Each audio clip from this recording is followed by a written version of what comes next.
अंतरिक्ष के शिकार करने वाली खतरनाक योद्धा प्रजाति प्रीडिएटर्स इस फलसफे में विश्वास रखती थी कि सितारों के बीच जाओ और सिर्फ मजबूत शिकार की तलाश करो, वही तुम्हारा असली इनाम होंगे।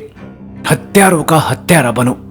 और ऐसे ही शिकार की तलाश में प्रीडिएटर्स धरती पर अलग अलग समय में आते रहते थे। पहली कहानी द शील्ड। एक प्रीडिएटर शिप 841 ईसा पूर्व में धरती पर पहुंचता है। रानी उर्सा के नेतृत्व में वाइकिंग्स का एक ग्रुप अपने दुश्मन क्रिविच जनजाति से युद्ध के लिए समंदर के रास्ते जा रहा होता है। उर्सा के साथ उसका बेटा एंडर्स भी होता है, जिसे वो युद्ध के लिए तैयार कर रही होती है। क्रिविच कैंप तक पहुंचने से पहले इन पर तीरों की भयंकर वर्षा होती है। उससे बचकर उर्सा और उसके योद्धा क्रिविच कैंप के सभी सिपाहियों को मार देते हैं, सिवाय एक सैनिक के, जिससे उर्सा उनके मुखिया जोरान के बारे में पूछती है। उसके मुंह न खोलने पर उर्सा उसके पेट पर कुल्हाड़ी गाड़ देती है। डर से कराहता वो सैनिक उसे बताता है कि जोरान पहाड़ों पर मौजूद लेक लडोगा के पास बने अपने किले में मौजूद है। इसके बाद उर्सा एंडर्स को इस सैनिक को मार देने के लिए कहती है, लेकिन यह सैनिक एंडर्स को बुरी तरह से श्राप देने लगता है, ये कहते हुए कि तू एक निहत्थे को मार रहा है। मरने के बाद मेरी आत्मा तुझे कभी चैन से जीने नहीं देगी। एंडर्स ये बातें सुन डरने लगता है। तभी उर्सा इस सैनिक के 2 टुकड़े कर देती है। उसी पल इनके ऊपर से एक प्रीडेटर का अदृश्य शिप गुजरता है। रात को उर्सा एंडर्स को बताती है कि कैसे जोरान से युद्ध हारने के बाद जब उर्सा के पिता आयनार ने जोरान से उसे मारकर उसकी बेटी को छोड़ देने के लिए कहा, जोरान इस बात के लिए एक शर्त पर तैयार हुआ कि आयनार को वो नहीं बल्कि खुद उसकी बेटी उर्सा मारेगी।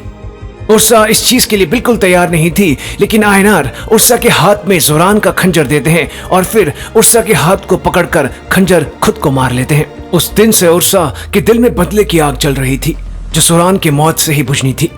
ये सभी इस बात से अनजान थे कि प्रीडिएटर इन पर इनके हीट सिग्नेचर्स के जरिए नजर रखे हुए था। अगली सुबह बर्फीले पहाड़ों को चढ़ते हुए ये सभी जोरान के किले तक पहुंच जाते हैं। उर्सा सीधा किले के मुख्य दरवाजे पर दस्तक देती है। सिपाही दरवाजा खोलते हैं। सामने उर्सा हाथ में 2 टूटे हुए ढाल लेकर खड़ी थी। वो सिपाही कुछ समझ पाते उससे पहले ही उर्सा एक एक करके अंदर मौजूद सिपाहियों के सिर, हाथ और पैर काटते हुए उन्हें मारने लगती है। उर्सा के योद्धा और एंडर्स भी अलग अलग जगह से घुसकर हमला शुरू कर देते हैं। एक एक करके सारे सैनिकों को मारते हुए ये जोरान के कमरे में पहुंच जाते हैं। उधर बाहर अदृश्य प्रीडिएटर भी इनके पीछे वहां पहुंच चुका था। उर्सा और जोरान एक दूसरे के सामने थे।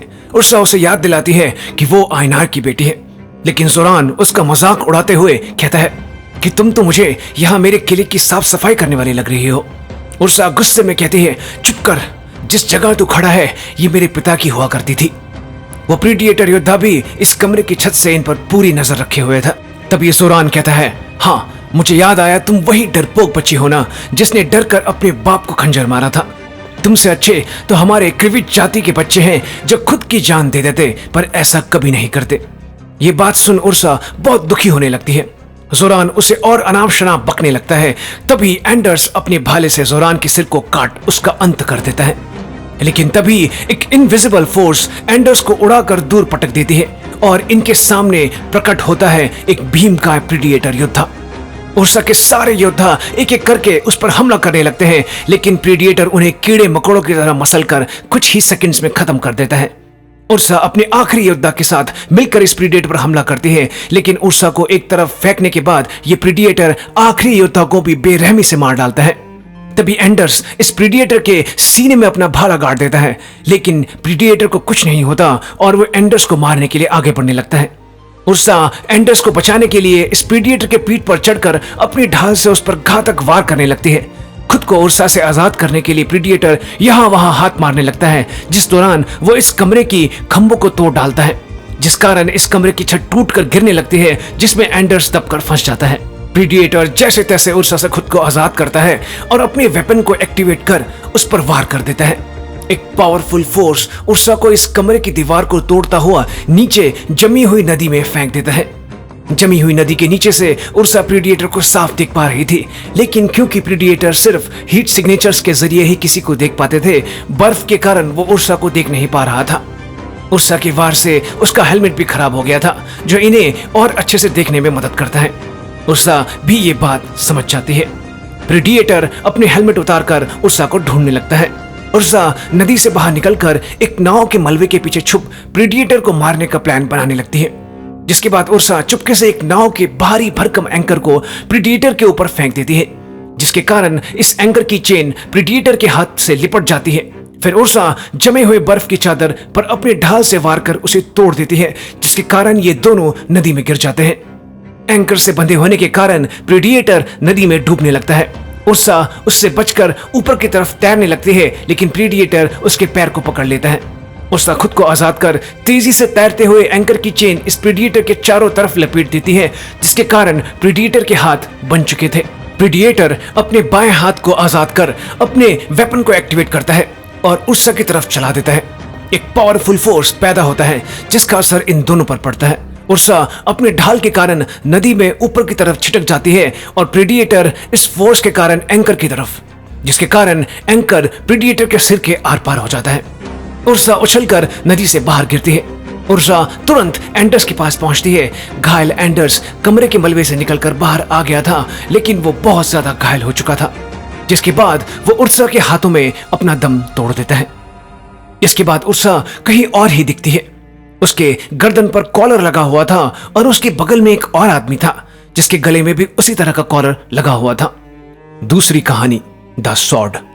जापान 1609। दो भाई केंजी और कियोशी अपने पिता, जो कि एक वॉरलॉर्ड थे, उनके साथ रहते थे। दोनों भाई मिलजुल कर एक साथ हंसते खेलते थे और लकड़ी के डंडों से तलवारबाजी भी सीखते थे। लेकिन एक दिन इन दोनों के पिता अपने अगले उत्तराधिकारी को चुनने के लिए इन्हें आपस में असली तलवार से लड़ने के लिए कहते हैं। ये बात सुनते ही केंजी अपनी तलवार अंदर रखकर लड़ाई करने से मना कर देता है, लेकिन कियोशी केंजी पर हमला कर देता है और उसके गाल को काट देता है। अपने भाई के द्वारा ऐसा करने के कारण दुखी मन से केंजी घर छोड़कर भाग जाता है। इस घटना के 20 साल बाद इन भाइयों के पिता की मृत्यु हो जाती है, जिसके कारण कियोशी अपने पिता की जगह लेता है। उधर केंजी, जो अब एक शिनोबी बन चुका था, जो कि एक हाईली ट्रेन्ड निंजा होता है, उसे भी अपने पिता की मृत्यु का पता चल जाता है। कियोशी अपने पिता का अंतिम संस्कार करता है और उधर केंजी 20 साल पहले हुई अधूरी लड़ाई का बदला लेने के लिए खुद को तैयार करता है।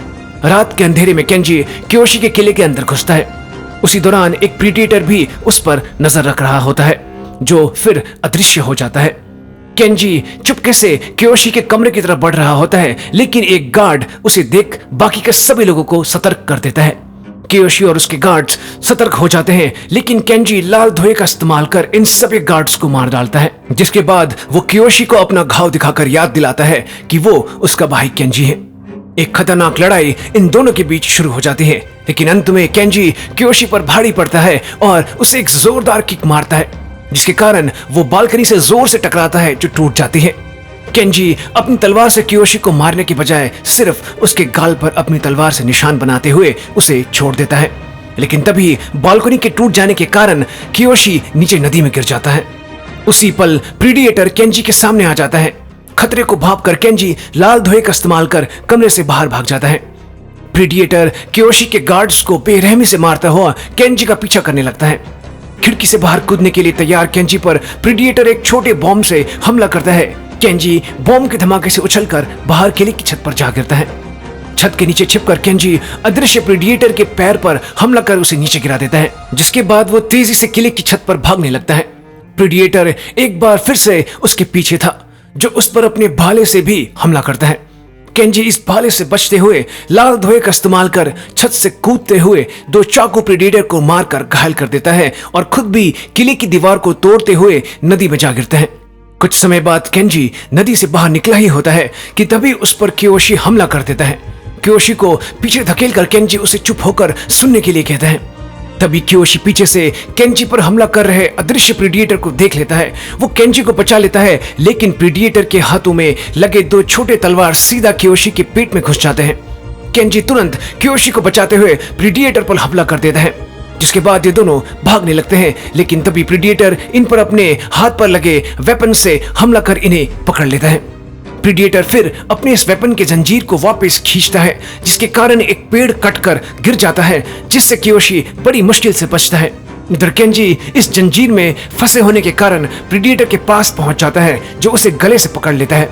फिर प्रीडिएटर कियोशी को बॉम्ब से उड़ाने वाला होता है, लेकिन केंजी तुरंत अपनी छोटी तलवार प्रीडिएटर के हाथ में गाड़ देता है, जिसके कारण इस प्रीडिएटर का निशाना चूक जाता है और बहुत सारे बॉम्ब नीचे गिर जाते हैं। दर्द से चिल्लाता प्रीडिएटर केंजी को जोर से जमीन पर पटकता है। तभी केंजी को जमीन पर पड़ा वो बॉम्ब दिखता है। फिर प्रीडिएटर केंजी के सीने पर वार करता है, जिसे वो अपनी तलवार से रोक लेता है। उसी पल पीछे से कियोशी अपनी तलवार प्रीडिएटर के सीने के आर पार कर देता है। प्रीडिएटर केंजी को छोड़ अब कियोशी पर केंजी की तलवार से बुरी तरह हमला करने लगता है और उसे घायल करके नीचे गिरा देता है। तभी केंजी को उसकी तरफ हमला करता देख प्रीडिएटर अपने पंजे वाली जंजीर उसकी तरफ दाग देता है, जो सीधा जाकर केंजी को लगता है। लेकिन जैसे ही प्रीडिएटर अपनी जंजीर वापस खींचता है, केंजी बिल्कुल ठीक था और उसने वही छोटा बॉम्ब इस जंजीर में फंसा दिया था, जो सीधा प्रीडिएटर के पास पहुंचकर फट पड़ता है। बुरी तरह से घायल प्रीडिएटर पेड़ से टकराकर तुरंत अदृश्य हो जाता है। लेकिन अगले ही पल जब हवा में उड़ता पत्ता इस अदृश्य प्रीडिएटर पर गिरता है, दोनों भाई तेजी से अपनी तलवार लेकर इस प्रीडिएटर के 3 टुकड़े कर देते हैं। एक बार फिर दोनों भाई एक साथ थे, लेकिन कियोशी इस लड़ाई में बहुत ज्यादा घायल हो गया था, जिसके कारण उसकी मृत्यु हो जाती है। जिसके बाद केंजी भी उसी सेल में उर्सा के साथ दिखता है। इनके साथ एक तीसरा आदमी भी था, जिसके गले में डॉग टैग था, जिस पर नाम लिखा था जॉन टॉरस। तीसरी कहानी the bullet. Florida 1941 world war 2 के समय जॉन टॉरस अपने पिता के साथ रहता था, जो कि एक मोटर मैकेनिक थे। हालांकि वो चाहते थे कि जॉन मोटर मैकेनिक बने, लेकिन वो जानते थे कि जॉन पायलट बनना चाहता है। इसलिए जब उसे पायलट का कॉल लेटर आता है, वो उसे नहीं रोकते। जॉन एयरफोर्स ज्वाइन करने के बाद कैप्टन वैंडी के अंडर फाइटर पायलट की ट्रेनिंग शुरू कर देता है। एक दिन एक रहस्यमय चीज इनके एक फाइटर प्लेन को कॉम्बैट जोन में लगती है, जिसके कारण वो क्रैश हो जाता है। वैंडी अपने साथी पायलट्स को लेकर इस चीज की छानबीन करने अपने फाइटर जेट्स लेकर निकल जाता है। उधर जॉन इस अजीब सी चीज की छानबीन जेट्स के गैराज में करने लगता है, जब अचानक ये चीज एक्टिवेट हो जाती है, जो किसी तरह का एडवांस वेपन था। एक्टिवेट होते ही सामने खड़े जेट के इंजन की हीट को सेंस करके एक हुक जैसी चीज इस जेट के इंजन को भेद डालती है और फिर इसका दूसरा हिस्सा उड़ने लगता है और इस जेट के इंजन को उखाड़कर आसमान में उड़ जाता है। जॉन समझ जाता है कि वैंडी और उसके साथी जरूर किसी बहुत बड़ी मुसीबत की तरफ चले गए हैं। वैंडी और उसके साथी पायलट से रेडियो संपर्क न होने के कारण जॉन खुद ही अपना जेट लेकर निकल जाता है। उधर वैंडी और उसके साथी दुश्मन जहाजों को हवाई लड़ाई में खत्म कर रहे होते हैं, लेकिन इस बात से अनजान थे कि एक अदृश्य प्रीडिएटर शिप इनको अपने निशाने पर लॉक कर चुका था। कुछ समय बाद जॉन वैंडी के पास पहुंच जाता है और उसे आसमान में मौजूद खतरे से आगाह करता है, लेकिन कोई उसकी बात पर यकीन नहीं करता और उसे तुरंत वापस जाने के लिए कहते हैं। तभी अचानक एक फाइटर जेट अपने आप ही बादलों में खिंच जाता है और फट जाता है। वैंडी के ऑर्डर्स पर सभी फाइटर जेट्स उस दिशा में आगे बढ़ जाते हैं, जिसमें से एक जेट सीधा इस अदृश्य प्रीडिएटर शिप से टकराकर खत्म हो जाता है और तभी बाकी सभी पायलट्स को प्रीडिएटर का यह शिप दिखाई देने लगता है। जिसके बाद शिप के अंदर बैठा प्रीडिएटर एक एक करके अपने शिप के हाईटेक वेपन्स की मदद से कुछ जेट्स और उनके पायलट्स के टुकड़े करके और कुछ जेट्स को तबाह करके पायलट को जिंदा जलाकर मार डालता है। इस दौरान जॉन की जेट का एक तरफ का इंजन नष्ट हो जाता है। अब सिर्फ 3 ही फाइटर जेट्स आसमान में थे। जॉन तुरंत अपने जेट से बाहर निकल इस इंजन को अपने जेट से अलग करने की कोशिश करने लगता है। प्रीडिएटर शिप अब जॉन के जेट के ऊपर हमला करने की तैयारी में था, लेकिन तभी दूसरा पायलट प्रीडिएटर शिप पर ताबड़तोड़ गोलियां बरसाने लगता है। प्रीडिएटर जॉन को छोड़ अब इस जेट के पीछे लग जाता है। ये फाइटर पायलट प्रीडिएटर के पहले वार से तो अपने जेट को बचा लेता है, लेकिन दूसरी बार प्रीडिएटर उस पर एक ऐसा वेपन से हमला करता है जो उसके पूरे शिप को एक जाल के अंदर फंसा लेता है और इतनी ज्यादा हीट पैदा करता है कि जेट के साथ पायलट के भी टुकड़े हो जाते हैं। उधर जॉन ने अपने जेट से खराब इंजन को अलग कर लिया था। वो वैंडी को बताता है कि हो न हो ये प्रीडिएटर शिप हीट को सेंस करके ही अपने निशाने पर हमला करता है। अगर हम अपने जेट्स को ऊंचाई पर ले जाकर ठंडा करते हैं तो ये शिप इन्हें देख नहीं पाएगा। दोनों ऐसा ही करते हैं और अपने जेट्स को आसमान में ऊपर की तरफ ले जाने लगते हैं। प्रीडिएटर शिप भी इनका तेजी से पीछा करने लगता है। एक ऊंचाई पर पहुंचकर इन्हें अपने इंजन्स बंद कर रहे थे, लेकिन प्रीडिएटर शिप को तेजी से इनकी तरफ आता देख वैंडी समझ जाता है कि ये दोनों एक साथ नहीं बच सकते, इसलिए वो जॉन के कहने पर भी अपने जेट के इंजन को बंद नहीं करता। प्रीडिएटर शिप वैंडी के इंजन को डिटेक्ट कर उस पर हमला कर देता है, जिसमें वैंडी बुरी तरह से मारा जाता है। जॉन अपने सीनियर्स को खोकर बेहद दुखी था। उसका शिप पूरी तरह से अब ठंडा हो चुका था, जिसके कारण प्रीडिएटर शिप उसे ढूंढ नहीं पाती और वापस जाने लगती है। तभी जॉन भी चुपके से अपने जेट को प्रीडेटर शिप के ठीक पीछे ले आता है और मशीन गन से प्रीडेटर शिप के एक इंजन को नष्ट कर देता है। लेकिन प्रीडेटर शिप फिर भी जॉन के जेट का पीछा करने लगता है। तभी जॉन को कुछ आइडिया आता है और वो अपने जेट के इंजन को ऑन कर तेजी से उसे दुश्मन की टेरिटरी में ले जाने लगता है। शिप के अंदर बैठा प्रीडेटर भी उसका पीछा करने लगता है। जॉन प्रीडेटर शिप को अपने पीछे ठीक नेवी शिप्स के आर्टिलरी और कैनन फायर के बीच ले आता है, जिसके कारण नेवी शिप के एक कैनन के गोले सीधा प्रीडेटर शिप पर लगते हैं और ये शिप पानी में डूब जाता है। जॉन ने आखिरकार प्रीडेटर शिप को नष्ट कर दिया था। वो बेहद खुश होकर वापस लौटने लगता है जब अचानक प्रीडेटर शिप पानी से बाहर निकल आता है। प्रीडेटर शिप को काफी नुकसान हुआ था, लेकिन अभी भी जैसे तैसे वो उड़ रहा था। शिप के अंदर बैठा प्रीडेटर जॉन के जेट पर निशाना लगाता है और हमला कर देता है। यह ठीक वही वेपन था जिसे जॉन ने गैराज में देखा था। जॉन तुरंत अपने जेट से बाहर निकल आता है जब उस वेपन का नोकीला हिस्सा उसके जेट के इंजन में आकर लगता है। उसी पल जॉन अपना पैराशूट खोल देता है, जिसके कारण उसका जेट पीछे की तरफ खिंचकर प्रीडेटर शिप के पीछे आ जाता है। लेकिन प्रीडेटर शिप के वेपन के दूसरे हिस्से के खिंचाव के कारण उसका जेट घूमकर प्रीडेटर शिप की तरफ गिरने लगता है। जॉन पानी में कूद जाता है। तभी उसके आंखों के सामने जेट से इंजन उखड़कर सीधा प्रीडेटर शिप पर जाकर लगता है और एक जोरदार धमाके के साथ यह शिप पूरी तरह से नष्ट हो जाता है। वर्ल्ड वॉर 2 के खत्म होने के बाद जॉन अपने पिता के गैराज में काम पर लग गया होता है जब एक रात प्रीडेटर शिप आकर उसे अपने साथ ले जाती है। कहानी का अंतिम हिस्सा। कुछ समय बाद जॉन को भी उसी सेल में डाल दिया जाता है जहां उर्सा और केंजी बंद थे।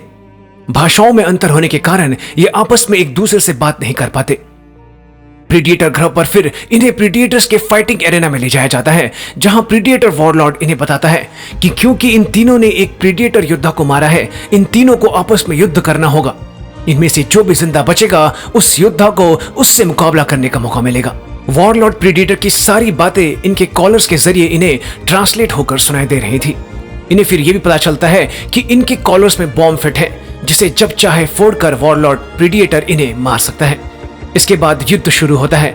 इन तीनों को अलग अलग तरह के हथियार दिए जाते हैं, जिसमें उर्सा को कुल्हाड़ी ढाल, केंजी को उसकी समुराय तलवार और बेचारे जॉन को एक पुरानी 1715 की गन मिलती है जो उसके समय की भी नहीं थी। वो उसमें गोलियां भी नहीं भर पाया था कि उर्सा उस पर अपनी कुल्हाड़ी से हमला कर देती है, लेकिन ऐन वक्त पर केंजी अपनी तलवार से उसे बचा लेता है। उर्सा अब केंजी पर हमला करने लगती है, लेकिन केंजी उससे लड़ने से साफ मना कर देता है। तभी जॉन इन्हें इशारों में कहता है कि मैं उस शिप को उड़ा सकता हूं। अगर हम एक साथ हो जाएं और उस वॉरलॉर्ड तक पहुंच जाएं तो मैं हम सबको यहां से निकाल सकता हूं। तभी वॉरलॉर्ड प्रीडेटर अपने डिवाइस पर कुछ बटन दबाता है। एक गेट खुलता है और एक बहुत बड़ा खतरनाक जीव को एक प्रीडेटर गार्ड बाहर लेकर आता है। ये जीव नियंत्रण से बाहर होकर इस प्रीडेटर गार्ड को ही खा जाता है। उधर उर्सा केंजी को मारने ही वाली होती है जब ऐन वक्त पर जॉन अपनी बंदूक से गोली चलाकर उर्सा की कुल्हाड़ी को दूर गिरा देता है। ठीक उसी पल अचानक उर्सा को जॉन में एंडर्स दिखाई देने लगता है, लेकिन तभी वो खतरनाक जीव जॉन को उछालकर सीधा निकल जाता है। ये देख उर्सा गुस्से से पागल हो जाती है और इस जीव पर हमला कर देती है। केंजी भी उसकी मदद करते हुए इस जीव की एक आंख फोड़ देता है। उधर इस जीव के अंदर जॉन जिंदा था और उसे उस प्रीडेटर गार्ड का हाथ मिल गया था जिस पर वो डिवाइस लगा था। वो उस डिवाइस के बटन्स को दबाने लगता है। उधर बाहर उर्सा और केंजी एक साथ मिलकर इस जीव के गले को काटकर उसे खत्म कर देते हैं। तभी एक प्रीडेटर गार्ड इस मरे हुए जीव को एरेना से बाहर ले जाता है। जॉन को खोकर उर्सा और ज्यादा गुस्से में आ जाती है और जल्द से जल्द केंजी को मारकर उस वॉरलॉर्ड से लड़ने के लिए उतारू हो जाती है। लेकिन केंजी अपनी तलवार नीचे रख देता है और उर्सा के हाथों अपनी मौत स्वीकार कर लेता है, लेकिन उर्सा भी उसे मार नहीं पाती। तभी वॉरलॉर्ड प्रीडेटर अपने डिवाइस पर कुछ बटन्स को दबाता है। इन दोनों के कॉलर्स के बॉम्ब को वो एक्टिवेट कर चुका था। इनके कॉलर का बॉम्ब फटने ही वाला होता है कि तभी अचानक इनके कॉलर बंद हो जाते हैं। ठीक उसी पल जॉन प्रीडेटर बाइक लेकर एरेना में घुस आता है। उसने ही इनके कॉलर डीएक्टिवेट कर दिए थे, जो फिर खुल भी जाते हैं। इसके बाद ये तीनों प्रीडेटर बाइक में बैठकर वॉरलॉर्ड प्रीडेटर के शिप की तरफ तेजी से बढ़ने लगते हैं, लेकिन वॉरलॉर्ड प्रीडेटर अपनी कुल्हाड़ी से इस बाइक के टुकड़े कर देता है, जिसमें उर्सा और केंजी वॉरलॉर्ड प्रीडेटर के सामने गिर पड़ते हैं और जॉन शिप के पास बाइक के साथ गिर पड़ते हैं। उर्सा और केंजी वॉरलॉर्ड प्रीडेटर पर एक एक करके हमला करते हैं, लेकिन वो इन दोनों को धूल चटा देता है। तभी केंजी उर्सा को एक साथ लड़ने का इशारा करता है। मिलकर ये दोनों वॉरलॉर्ड प्रीडेटर को बुरी तरह से चोट पहुंचाने लगते हैं। उधर जॉन चुपके से शिप के अंदर चला जाता है और उसके कंट्रोल्स को समझने की कोशिश करने लगता है। बाहर घायल वॉरलॉर्ड प्रीडिएटर गुस्से में इन दोनों पर जोरदार हमला कर इन्हें जमीन पर पटक देता है और अपने हाथों पर लगे तलवार इन दोनों के सिर के आर पार करने ही वाला होता है कि तभी शिप के अंदर बैठा जॉन शिप के बूस्टर्स ऑन कर देता है, जिसके फोर्स से वॉरलॉर्ड प्रीडिएटर दूर उड़कर गिर जाता है। उर्सा अपनी ढाल के जरिए केंजी को पकड़े हुए खुद को उड़ने से बचाती है। जॉन शिप को उड़ने के लिए तैयार करता है और तुरंत इन दोनों को शिप में चढ़ने के लिए कहता है, लेकिन तभी केंजी देखता है कि वॉरलॉर्ड प्रीडिएटर इन पर अपने भाले से हमला करने वाला है। वो उर्सा को बचाते हुए खुद भाले के सामने आ जाता है, जिसके कारण उसका हाथ कट जाता है। उर्सा तुरंत उसे लेकर शिप में चढ़ जाती है। जॉन शिप को लेकर वहां से जाने लगता है कि तभी एक प्रीडिएटर गार्ड एक हार्पून की मदद से शिप को रोक लेता है। उर्सा इसे तोड़ने की बहुत कोशिश करती है, लेकिन वो नहीं टूटता। उर्सा ने खुद को बलिदान करने का सोच लिया था। एक आखिरी बार इन दोनों की तरफ देख वो कहती है, मुझे बचाने मत आना। फिर हार्पून से जुड़े जंजीर के जरिए वो नीचे कूद जाते हैं और वॉरलॉर्ड प्रीडिएटर के वार से बचते हुए हार्पून की मशीन को अपनी ढाल से तोड़ शिप को आजाद कर देती है। जॉन शिप को वहां से लेकर तेजी से निकल जाता है। प्रीडिएटर्स गार्ड उर्सा को पकड़ लेते हैं। फिर वॉरलॉर्ड प्रीडिएटर शिप की तरफ देखते हुए कहता है, चलो सभी शिकार पर। उसके ऐसा कहते ही बहुत सारे प्रीडिएटर शिप्स जॉन और केंची की शिप की तरफ बढ़ने लगते हैं, जिसके बाद हमें दिखाया जाता है कि प्रीडिएटर्स उर्सा को कोल्ड स्लीप में डाल उसके कैप्सूल को उस जगह रख देते हैं जहां उन्होंने बहुत सारे इंसानी योद्धाओं को रखा हुआ था, जिसमें कुमाचे योद्धा नारू भी थी, जिसने एक प्रीडिएटर योद्धा को मारकर अपने गांव को बचाया था।